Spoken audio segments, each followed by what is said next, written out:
আসসালামু আলাইকুম প্রিয় অডিয়েন্স। নিউজ 10 পরিবারের সকল সদস্যকে আমন্ত্রণ জানাচ্ছি।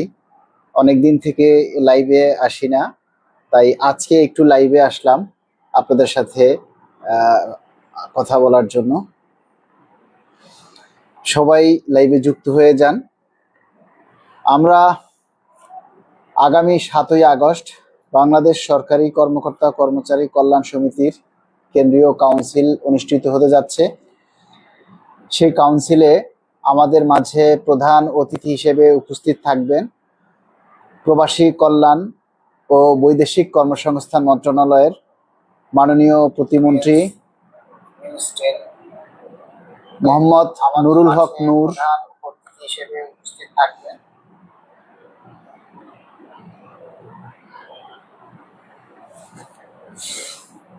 বিশেষ অতিথি হিসেবে উপস্থিত থাকবেন তাসলিমা আক্তার, সভাপ্রধান, বাংলাদেশ গার্মেন্টস ফেডারেশন শ্রমিক সংহতি এবং সদস্য রাজনৈতিক পরিষদ, গণসংহতি, গণ অধিকার, গণ আন্দোলন, গণসংহতি আন্দোলন। থাকবেন জাতীয়তাবাদী শ্রমিক দল কেন্দ্রীয় কমিটির প্রচার ও প্রকাশনা সম্পাদক মঞ্জুরুল ইসলাম মঞ্জু ভাই, ঢাকা মহানগর দক্ষিণের জাতীয়তাবাদী শ্রমিক দলের সদস্য সচিব বদরুল আলম সবুজ ভাই সহ অনেক রাজনৈতিক ব্যক্তিবর্গ উপস্থিত থাকবেন। আপনারা জানেন যে দীর্ঘদিন আমরা এই পে স্কেল বাস্তবায়নের দাবিতে সংগ্রাম করে আসছি এবং সেই অধিকার থেকেই আমাদের এই দাবিকে বাস্তবায়নের জন্য আমরা আমাদের এই কল্যাণ সমিতিকে একটি শক্তিশালী রূপে পরিণত করার জন্যই আমাদের কল্যাণ সমিতিকে আমরা একটি শক্তিশালী সংগঠন হিসেবে গড়ে তোলার জন্য আমাদের এই কেন্দ্রীয় কাউন্সিল অনুষ্ঠান হতে যাচ্ছে। এখানে আমরা আমাদের সংগঠনের হাতকে শক্তিশালী করার জন্য আপনাদের সকলের সার্বিক সহযোগিতা চাই। কেননা শুধু পে স্কেল বাস্তবায়নই আমাদের দাবি নয়, বাংলাদেশ সরকারের যারা চাকরি করছেন তাদের মধ্যে সবাই যারা আমাদের ন্যায্য দাবি যে আছে সেগুলি বাস্তবায়ন করার জন্য, ন্যায়সঙ্গত দাবিগুলি আদায় করার জন্য আমরা সব সময় কাজ করতে চাই। এবং বিশেষ করে আমাদের যে সকল কর্মচারীরাই সমস্যায় পড়বে, যে কোনো বিপদ আপদে কল্যাণ সমিতি তাদের পাশে থাকবে, এই প্রত্যাশা নিয়ে আমরা কাজ করার জন্য দৃঢ় প্রত্যয়। এবং সেই লক্ষ্যেই আসলে আমরা আমাদের এই কর্মকর্তা কর্মচারী কল্যাণ সমিতিকে আরো সামনের দিকে এগিয়ে নিয়ে যাওয়ার জন্য আমরা চেষ্টা করছি, যাতে অদূর ভবিষ্যতেও আমাদের সরকারি চাকরিজীবীদের জন্য ন্যায্য অধিকার আদায়ের জন্য আমরা যাতে কাজ করতে পারি, সেই লক্ষ্যেই মূলত আসলে আমরা কাজ করছি। আমরা বিভিন্ন জেলা থেকে আমরা তরুণ নেতৃত্ব চাই এবং তরুণ নেতৃত্ব যারা আছেন আমাদের সাথে, আমরা তাদেরকে নিয়ে একসঙ্গে কাজ করতে চাই এবং সেই হিসাবে আপনারা আমাদের সঙ্গে যুক্ত হবেন ইনশাআল্লাহ। আমরা আমাদের সেই সাধ্য অনুযায়ী আমরা চেষ্টা করব আমাদের এই কাজগুলি করার জন্য। আপনাদের সার্বিক সহযোগিতা মোট কথা আমরা চাই এবং আপনাদের সার্বিক সহযোগিতা নিয়েই আমরা আমাদের দাবিগুলি বাস্তবায়নের জন্য আমরা কাজ করব। আপনারা যে যেখানে আছেন সেখান থেকেই আমাদের এই দাবিগুলি বাস্তবায়নের জন্য কাজ করবেন। দেখুন, আমরা সবাই কিন্তু পে স্কেল চাচ্ছি, সবাই চাই এই জুলাই মাসের মধ্যেই যাতে আমাদের গেজেট জারি করা হয়, এটা সেটা। কিন্তু দেখেন সবাই কেমন চুপ হয়ে আছে, সবাই চুপ হয়ে আছে। এই ব্যাপারটা নিয়ে কারো কোনো দাবি নেই, কারো কোনো প্রচার নেই।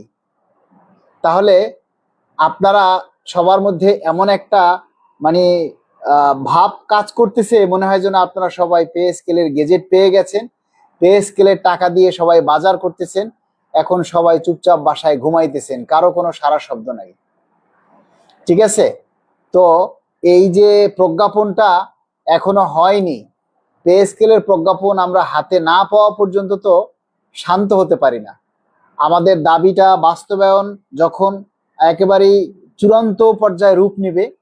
মানে আমরা যখন পে স্কেলের গেজেট পাবো তখনই আমরা বুঝবো যে না আমাদের পে স্কেল হয়েছে। আপনারা অনেকেই জানেন যে পে স্কেল নিয়ে অনেক জল্পনা কল্পনা ষড়যন্ত্র অনেক কিছু চলছে, কিন্তু আপনাদের তো সেই মাথা ব্যথা নেই।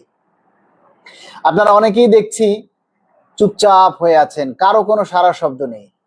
22 লাখ মানুষ পে স্কেলের সুবিধা ভোগ করবে, কিন্তু সেই মানুষগুলি কোথায় বলেন?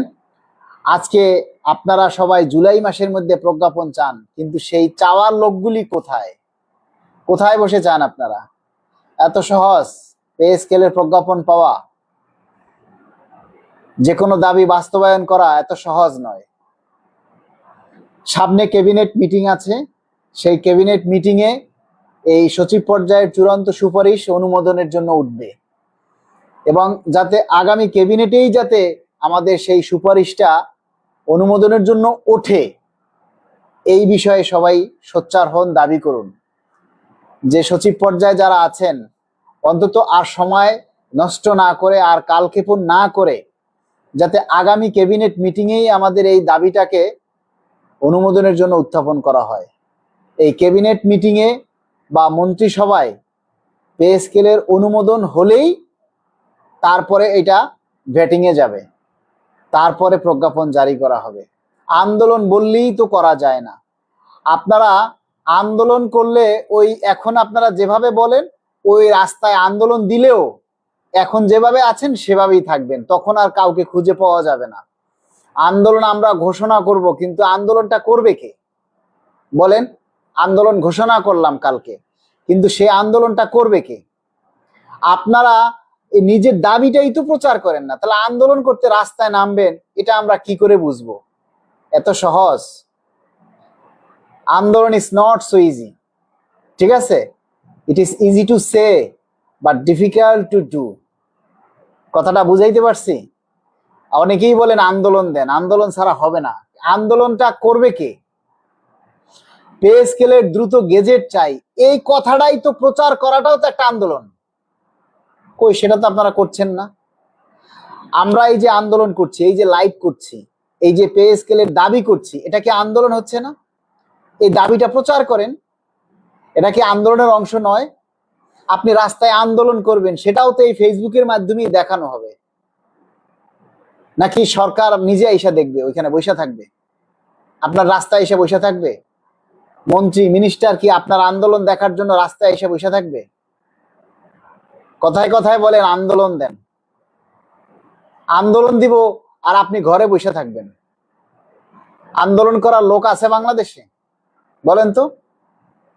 নিজের দাবিটা যে ফেসবুকে প্রচার করে না, নিজের দাবিটা যে ফেসবুকে তুলে ধরে না, তারা আন্দোলন করবে? এই কথা আমাদের কি বিশ্বাস করতে হবে? অনেক কিছু তো দেখলাম, অনেক কিছু এই পর্যন্ত দেখেছি। আন্দোলন এত সহজ নয়। আগামী ক্যাবিনেট মিটিং এ যাতে আমাদের চূড়ান্ত সুপারিশটা অনুমোদনের জন্য ওঠে, এই ব্যাপারে সবাই জোরালো দাবি করুন, সেটা করে দেখান। আমরা আলটিমেটাম দিয়েছি, আগামী সেপ্টেম্বরের মধ্যে যদি পে স্কেলের গেজেট না হয় তাহলে আমরা আন্দোলনে যাব। তখন আপনারা আন্দোলনে ঝাঁপাইয়া পড়েন, তখন দেখবো আপনাদের বাহাদুরি, তখন দেখবো আপনাদের কত দম আছে শরীরে। ফেসবুকে আন্দোলন করেন এই দম না, মাঠে নামার দম কতটুকু আমরা তখন দেখব। এত সহজ নয়। নিজের দাবিটা প্রচার করেন, নিজের সোশ্যাল মিডিয়ায় নিজের দাবিটা তুলে ধরেন। আজকাল মিডিয়ারা হইলো বাইনচোত, এরা আপনার দাবি প্রচার করবে না। দেখেন না মিডিয়ারা আজকে যে কালের কণ্ঠ লিখেছে পে স্কেল নিয়ে গভীর ষড়যন্ত্র, পে স্কেল নিয়ে কঠিন দুঃসংবাদ, আবার আধা ঘন্টা পরেই তারা লিখবে যে পে স্কেল নিয়ে সুসংবাদ। এই সমস্ত কুত্তা বাহিনী এ দিয়ে কোনো লাভ আছে বলেন?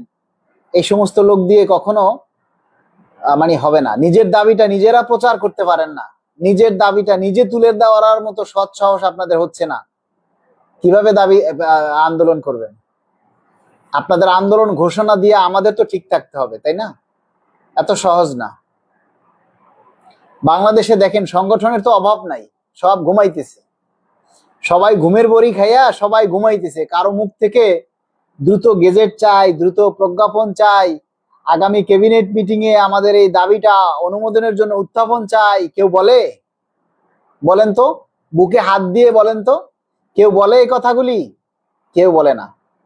আজকে দেখেন, আমরা কিছু কথা তুলে ধরেছি যে প্রতিটি পরিবার আজকে নিঃস্ব। মাসের 15 তারিখের পরে আপনি মারা গেলে আপনার পকেটে আপনার কাফনের কাপড় কেনার মতো টাকা থাকে না। অনেকেই কথা বলছেন আপনারা যে আপনাদের পকেটে 10 টাকা নেই, আপনার পকেটে 500 টাকা নেই, মাসের 15 তারিখের পরে 500 টাকা আপনার পকেটে থাকে না। তা 500 টাকা যদি না থাকে, তাহলে আপনি যদি 15 তারিখের পরে মারা যান, তাহলে তো আপনার কাপড় কেনার পয়সা থাকবে না। থাকবে? তাহলে আপনার দাফন করতে হবে অন্যের সহায়তায়। তা এত ক্রাইসিসের মধ্যে থেকেও দাবিটা আপনারা প্রচার করেন না। আমরা হচ্ছি নাছোড়বান্দা বাঙালি।